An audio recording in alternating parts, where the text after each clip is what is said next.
कारण काँग्रेस पक्षामध्ये एवढे हिजडे होते इतके की आता चावायचे तरी कोणाला, सगळे झुकतात त्या सोनिया गांधीच्या समोर। नमस्कार। हिंदू सम्राट हृदय बाला साहब ठाकरे जी की 96वीं जयंती पर उद्धव ठाकरे ने भारतीय जनता पार्टी के साथ गठबंधन को लेकर सारी अटकलों का जवाब दे दिया है। अब तक शिवसेना की घर वापसी को लेकर जो क्यास लगाए जा रहे थे उसको लेकर शायद उद्धव ठाकरे की दाल नहीं गली और आज बाला साहब ठाकरे जी की जयंती पर उद्धव ठाकरे ने पिछले 25 साल से बीजेपी के साथ चल रहे गठबंधन को व्यर्थ बता दिया। उद्धव ठाकरे ने साफ कहा कि शिवसेना ने बीजेपी से 25 साल गठबंधन करके खुद के 25 साल बर्बाद कर लिए हैं। ऐसे में राजनीति के ज्ञाताओं द्वारा क्यास लगाए जा रहे हैं कि एनसीपी सुप्रीमो शरद पवार द्वारा शिवसेना को जाल में फंसाने वाला बयान देने के बाद शिवसेना बीजेपी में घर वापसी करना चाहती थी, लेकिन शायद उद्धव ठाकरे की दाल नहीं गली। इस वजह से शिवसेना प्रमुख उद्धव ठाकरे ने पिछले 2.5 दशक से बीजेपी के साथ चल रहे गठबंधन को 25 साल बर्बाद करने की संज्ञा दे डाली है। महाराष्ट्र के मुख्यमंत्री और शिवसेना प्रमुख उद्धव ठाकरे ने अपने संबोधन में कहा कि हमने भारतीय जनता पार्टी को छोड़ा है, ना कि हिंदुत्व से किनारा किया है। यानी कि जब से बीजेपी से अलग हुई है शिवसेना, तब से शिवसेना को प्रूफ करना पड़ रहा है कि उन्होंने बीजेपी को छोड़ा है, ना कि हिंदुत्व को अपनाया है। हालांकि ये बात आम जनता जानती है कि महाराष्ट्र के मुख्यमंत्री और शिवसेना प्रमुख उद्धव ठाकरे ने हिंदुत्व को छोड़ करके मुस्लिमकरण की कांग्रेस नीति को अपना लिया है। इसीलिए एनसीपी सुप्रीमो शरद पवार और कांग्रेस आलाकमान सोनिया गांधी के सामने घुटने टेकने का जो निर्णय है वो उद्धव ठाकरे ने लिया था, क्योंकि उन्होंने हिंदुत्व से किनारा करने का फैसला ले लिया। इस पर बीजेपी नेता अमित मालवीय और राम कदम ने सवाल उठाते हुए कहा है कि शिवसेना प्रमुख उद्धव ठाकरे ने बाला साहब ठाकरे जी के फैसले पर सवाल खड़े किए हैं, क्योंकि बाला साहब ठाकरे जी ने ही बीजेपी के साथ गठबंधन करने का फैसला लिया था। ऐसे में उद्धव ठाकरे अपने पिता के फैसलों पर सवाल खड़े कर रहे हैं और वो भी हिंदुत्व का अपमान करने वाले लोगों के साथ सत्ता में विराजमान होकर। ऐसे में वीर सावरकर का अपमान करने वाले लोगों के साथ सत्ता का भोग चख रही शिवसेना के मुखिया हिंदुत्व पर अपना ज्ञान बांटना बंद करें। इसी पर आगे बढ़ते हुए शिवसेना प्रमुख उद्धव ठाकरे ने कहा कि हमें गृह मंत्री अमित शाह की चुनौती मंजूर है। गौरतलब रहे कि अमित शाह ने शिवसेना को महाराष्ट्र में अकेले चुनाव लड़ने की चुनौती दी थी। अमित शाह ने कहा था कि शिवसेना अगर अकेले चुनाव लड़ती है तो महाराष्ट्र में शिवसेना को करारी हार का सामना करना पड़ेगा। इसी पर उद्धव ठाकरे ने बोलते हुए कहा कि शिवसेना का राष्ट्रीय स्तर पर विस्तार किया जाएगा, लेकिन बिहार चुनाव के परिणाम किसी से छुपे हुए नहीं हैं। जब शिवसेना को नोटा से भी कम वोट मिले थे और सभी उम्मीदवारों को मिलाकर के शिवसेना के पूरे बिहार में 1500 से 2000 वोट ही मिले थे। बिहार विधानसभा चुनाव में शिवसेना को करारी हार का सामना करना पड़ा था, जिसके बाद उद्धव ठाकरे की काफी किरकिरी भी हुई थी। हिंदुस्तान की राजनीति के चाणक्य माने जाने वाले अमित शाह की चुनौती को मंजूर करने वाले शिवसेना प्रमुख उद्धव ठाकरे को याद रखना चाहिए कि 4 दिन पहले ही महाराष्ट्र नगर पंचायत चुनाव में एनसीपी कांग्रेस शिवसेना को बहुत बड़ा झटका लगा था और भारतीय जनता पार्टी महाराष्ट्र चुनाव में अकेले चुनावी मैदान में उतरकर 416 सीटों पर जीत दर्ज करने वाली सबसे बड़ी पार्टी बनी थी। ऐसे में एनसीपी सुप्रीमो शरद पवार और कांग्रेस आलाकमान की गोद में बैठे उद्धव ठाकरे के हिंदुत्व पर बांटे गए ज्ञान और शिवसेना के अकेले चुनाव लड़ने वाली चुनौती पर लोगों ने मजाक उड़ाना शुरू कर दिया है। सोशल मीडिया पर बिहार विधानसभा चुनाव के परिणाम दिखाए जा रहे हैं, जिसमें शिवसेना को करारी हार का सामना करना पड़ा और नोटा से भी कम वोट मिले थे। साथ ही यूपी चुनाव में शिवसेना द्वारा उतारे जा रहे 100 उम्मीदवारों को लेकर भी भविष्यवाणी शुरू हो चुकी है कि बिहार से भी ज्यादा किरकिरी शिवसेना की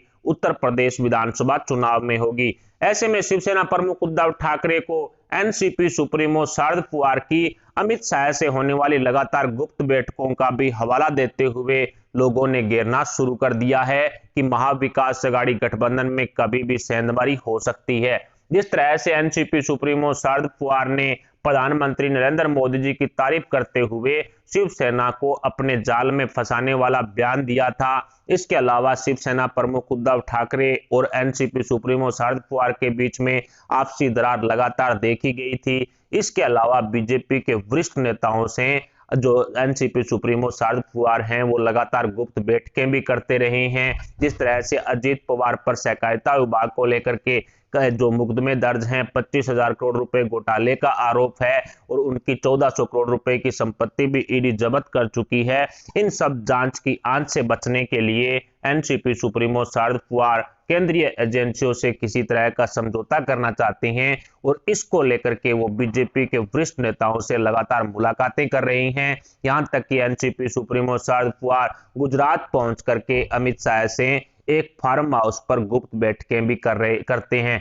ऐसे में कहा जा सकता है कि यदि अमित शाह चाहें तो एनसीपी के ऊपरी समर्थन से महाराष्ट्र में बीजेपी की सरकार बन सकती है, इसमें कोई दो राय नहीं है। और जिस तरह से एनसीपी और बीजेपी नेताओं के बीच में जो गुप्त बैठकें हुई है उसका परिणाम भी यही निकल सकता है। लेकिन एनसीपी सुप्रीमो शरद पवार और बीजेपी नेताओं के बीच में पक रही खिचड़ी परवान नहीं चढ़ने के कारण उद्धव सरकार टिकी हुई है। यह भी साफ है कि महाविकास अघाड़ी गठबंधन की तीनों पार्टियों के नेताओं में आपसी दरार काफी ज्यादा बड़ी है, तालमेल बिल्कुल भी नहीं बैठ रहा है। और कांग्रेस को लेकर के शिवसेना के जो बयान पिछले दिनों आए हैं उससे कांग्रेस आला कमान भी काफी नाराज हैं, कांग्रेस के नेता भी नाराज हैं। ऐसे में यूपी, गोवा, उत्तराखंड, मणिपुर और पंजाब विधानसभा चुनाव के परिणाम आने के बाद एनसीपी, कांग्रेस, शिवसेना तीनों पार्टियों में आपसी तनातन देखने को मिलेगी। गोवा में एनसीपी और शिवसेना ने गठबंधन करके कांग्रेस के खिलाफ अपने उम्मीदवार उतारे हैं। यूपी विधानसभा चुनाव में एनसीपी ने सपा के साथ गठबंधन कर लिया है, टीएमसी के साथ मिलकर के शिवसेना ने अपने अकेले उम्मीदवार उतारने का फैसला लिया है और तीसरी तरफ कांग्रेस भी अकेले जो विधानसभा चुनाव में उतर चुकी है। ऐसे में महाविकास अघाड़ी गठबंधन की तीनों ही पार्टियों ने अलग अलग रास्ते अपना रखे हैं। ऊपर से संजय राउत हैं, वो गोवा विधानसभा चुनाव को लेकर के ज्ञान भी बांट रहे हैं कि जिस तरह से भारतीय जनता पार्टी ने गोवा में पिछली बार मैंडेट ना मिलने के बावजूद भी सरकार बनाई थी जोड़ तोड़ करके, उसी तरह से इस बार भी बीजेपी को पूर्ण बहुमत नहीं मिलेगा। हो सकता है कि किसी तरह का जोड़ तोड़ करने की कोशिश करे जो पूरी तरह से संविधान के खिलाफ है। लेकिन खुद संजय राउत भूल जाते हैं कि महाराष्ट्र में सीएम गद्दी हासिल करने के लिए महाराष्ट्र की जनता का जो मैंडेट था शिवसेना और बीजेपी के साथ था, लेकिन बीजेपी को दरकिनार करते हुए एनसीपी और कांग्रेस के सामने घुटने टेक करके उद्धव ठाकरे ने सीएम गद्दी हासिल की थी। ये जनता जनार्दन को अच्छी तरह से याद है। लेकिन संजय राउत ज्ञान बांटने में पीछे नहीं रहते और इसी तरह से उद्धव ठाकरे ने भी हिंदुआ का पाठ पढ़ाना शुरू कर दिया है। बाला साहब ठाकरे जी की 96वीं जयंती पर हिंदुआ को लेकर के जो ज्ञान बांटने की कोशिश उद्धव ठाकरे ने की है उसका भारतीय जनता पार्टी के साथ साथ कई राजनीतिक दलों ने करारा जवाब दिया है। जनता जनार्दन ने भी उद्धव ठाकरे के खूब मजे लिए हैं। कुल मिलाकर के उद्धव ठाकरे ने शिवसेना का मजाक बना करके रख दिया है। कहा जा सकता है कि शिवसेना के हिंदुआ वाले सिद्धांतों को लेकर के अब जनता जनार्दन को भरोसा नहीं हो रहा, क्योंकि जो एनसीपी और कांग्रेस के सामने घुटने टेकने का काम उद्धव ठाकरे ने किया है उससे साफ नजर आ रहा है कि शिवसेना ने अपने सिद्धांत हैं वो बदल लिए हैं और शिवसेना अब हिंदुआ को छोड़ करके मुस्लिमकरण की कांग्रेस नीति को अपना चुकी है। ये धारणा है वो जनता जनार्दन में बन चुकी है। फिलहाल महाविकास अघाड़ी गठबंधन में उद्धव ठाकरे की वापसी को लेकर के क्या किसी तरह के रास्ते खुल सकते हैं? क्या अमित शाह की चुनौती को उद्धव ठाकरे एक्सेप्ट करेंगे तो शिवसेना बड़ी जीत दर्ज कर पाएगी? इस पर अपने विचार हमें कमेंट बॉक्स में जरूर बताएं। साथ ही वीडियो को लाइक करके हमारे चैनल को सब्सक्राइब जरूर कर लें। अभी के लिए इतना ही, मिलते हैं अगली बड़ी अपडेट के साथ। तब तक के लिए जय हिंद, जय भारत।